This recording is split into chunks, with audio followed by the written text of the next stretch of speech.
school choice, Dr. KWong1, a professor from Vanderbilt University and one of the directors of the Center on School Choice at Vanderbilt University. And of course, Dr. Wong, let me welcome you to the show this morning. Good morning, Dr. Haney. And to tell you, Dr. Wong, how delighted we are to have you here this morning, and recognizing that we're having a little movement in trying to get started here, but we're certainly glad to have you here and to talk about what we consider to be a very, very important topic, and that is the center that has been recently funded by the federal government at Vanderbilt University to the tune of some $10 million. And of course, we know that you played a very, very significant role in terms of bringing that center into fruition. And so what we want to do is to talk about that this morning.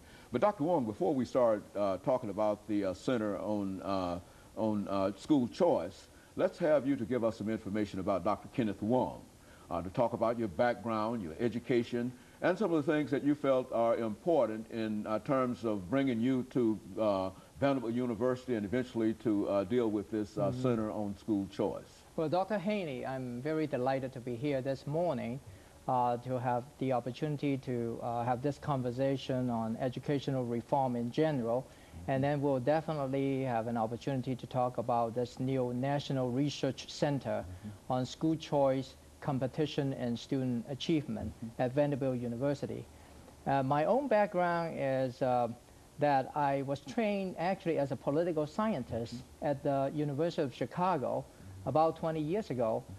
And at that time, I was very interested in a question of why do we have government? Why do we have governmental programs? And how are these programs being implemented? And how do we know that they are working or not working?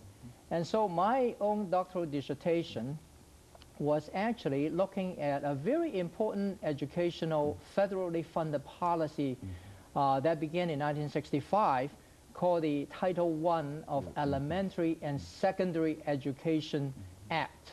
And that program remains to be funded even today, although we've changed that name many different times, and we'll come back to it as part of the